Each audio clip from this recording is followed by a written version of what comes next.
पुरुषोत्तमम्। वंदे पुरुषोत्तमम्। पवित्र शिवरात्रि और जागर के अवसर पर आज हम परम ब्रह्म श्री श्री ठाकुर अनुकूल चंद्र जी के देवदेव महादेव के बारे में क्या बोले हैं, श्री श्री ठाकुर के दृष्टि में इस शिव तत्व क्या है, उसके संबंध में आलोचना रखेंगे। महादेव या शिव कहने से हम लोगों के चित्त जगत में एक मूर्ति के उदय होता है, जो कि योगासन में उपविष्ट है, व्याघ्र छाल परिहित है, त्रिशूल और डम्बुरधारी है, गला सर्पावृत है, ऐसा कुछ है। लेकिन ऐसा एक मनुष्य हम सिर्फ पुस्तक के पृष्ठा में या पत्थर या मिट्टी के प्रतिमा के अंदर देखने के अलावा वास्तव में ऐसे देख नहीं पाते हैं या कभी देखे नहीं। लेकिन बहुत काल से ही ये शिव पूजा साड़ंबर में पालित हो रहा है और शिव उपाख्यान नाना भाव से पुराण, गाथा, काव्य, शिल्पकला में वर्णित है। भारत के एक सुविपुल जनसमाज शैव कृष्टि के अनुशीलन कर रहे हैं। पौराणिक सारे व्यक्तित्व के वास्तव अस्तित्व था। वो लोग व वैसे कुछ लोग इस दुनिया में बसवास करते थे। फिर बाद में वो सब देवता में रूपांतरित हुए। परम प्रेम श्री श्री ठाकुर अनुकूल चंद्र वही कहते हैं। वो और भी बोले हैं, बीज धातु जिसका अर्थ होता है दीप्ति या देवता। वो देवता वही बीज धातु से उद्भव हुआ। इष्टानुक साधना, कर्म और लोक सेवा के जरिए जो लोग दीप्तिमान चरित्र के अधिकारी हो उठे हैं, वो लोग ही देवता के रूप में परिगणित हो रहे हैं। शिव के नाम में पूर्व काल में कोई ना कोई तो थे। शिव चरित्र व्यक्तित्व के द्वारा वो तत्कालीन समाज में प्रभाव विस्तार किए थे। उनके आदर्श और भावधारा इस देश में सुप्रचारित भी हुआ था। तो प्रश्न उठता है, कौन है ये शिव? और इस शिव शब्द का अर्थ होता है मंगल। इसीलिए जो परम मंगलमय है, जो निखिल क्षम विधाता है, वही है शिव। फिर शिव शब्द की उत्पत्ति हुआ है श्री धातु से, जिसका अर्थ होता है शयन। तो इसका मतलब सब या सब कुछ जिनके अंदर साहित्य या अधिष्ठित है, वही है सभी के आश्रय। मंगल को आश्रय ना करके कोई क्या जिंदा रह सकता है? इसीलिए जो शिव होता है वो सभी के आश्रय स्थल होता है। उनके और एक नाम होता है शंभु। सम का मतलब होता है कल्याण और भू धातु का मतलब होता है होना।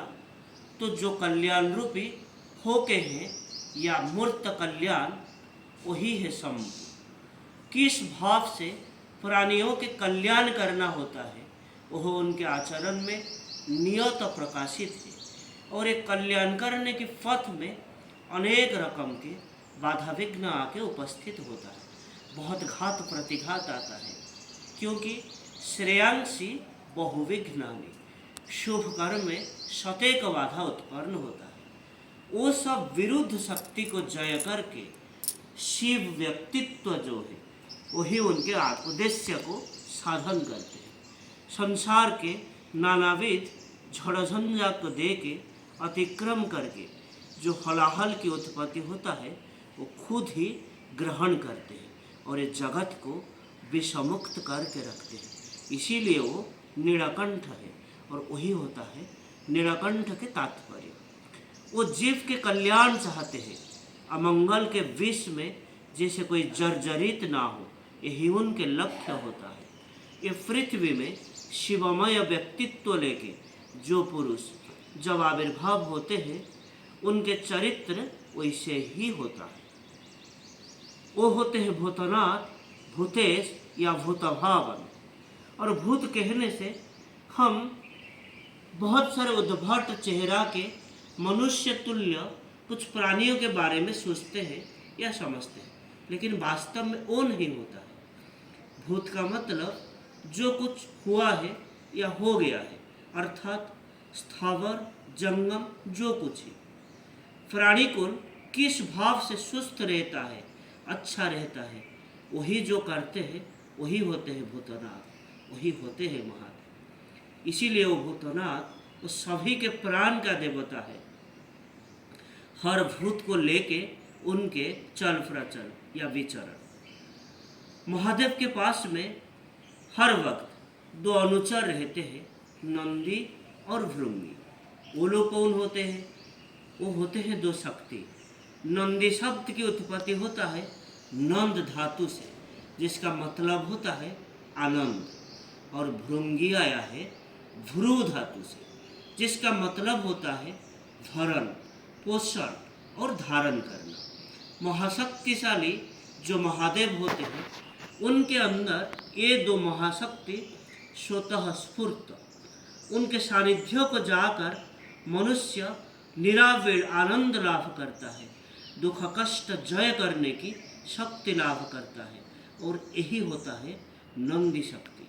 और उसके साथ साथ मिलता है प्रेरणा, उसके वैशिष्ट्यानुपातिक, उसके वैशिष्ट्य के अनुजाई जो परिपोषण, विच्छिन्नतावाद या तमोभाव को जय करने का जो शक्ति लाभ करता है, और इसके फलस्वरूप मनुष्य के सहयोग, धैर्य व अध्यवसाय इत्यादि गुणराजि के विकसित और वर्धित होता है। ये होता है भृंगी शक्ति की क्रिया। तो ये संसार, इस समाज में चलने के लिए मनुष्य को ये सब गुण रहना एकांत प्रयोजन है।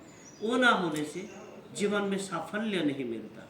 और ये इष्टानुक कर्म, ज्ञान और भक्ति के अनुशीलन के जरिए जो जितना द्युतिमान चरित्र के अधिकारी हो उठे हैं, वही उतना ही ये सब विशेष गुण में सहज भाव से अभिषिक्त है।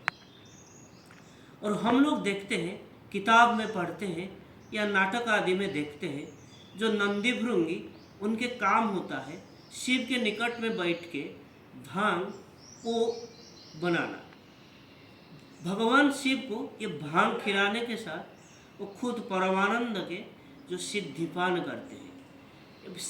भांग का दूसरा नाम होता है सिद्धि। ये घटना जैसे कोई मादक द्रव्य खाने जैसा, और भांग को भी सिद्धि कहा जाता है। नंदी भृंगी दो अनुचर जो मिल के जो बनाते हैं, वो उनके जैसे एक गांजा या भांग जैसे कुछ नशा द्रव्य। लेकिन जो महादेव, महामाया पार्वती के स्वामी, कार्तिक गणेश जिनके वरपुत्र है, लक्ष्मी सरस्वती जैसे सर्वसुलक्षणा कन्या जिनके हैं, वो क्या ये साधारण निशाखोर जैसे भांग खा के दिन बिताते हैं?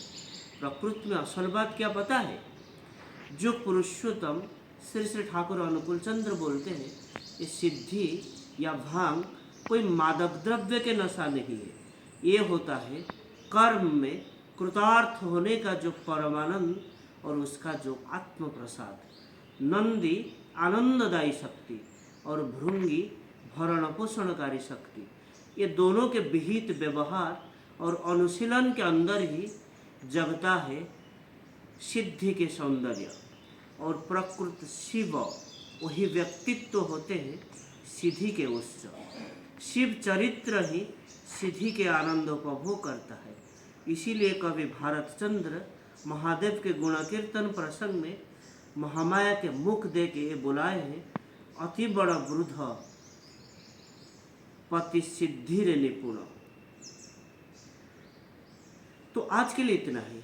ये फिर बाद में देवदेव महादेव के दूसरे चरित्र और महिमा के बारे में आलोचना रखेंगे। वंदे पुरुषोत्तम। वंदे पुरुषोत्तमम्। जय।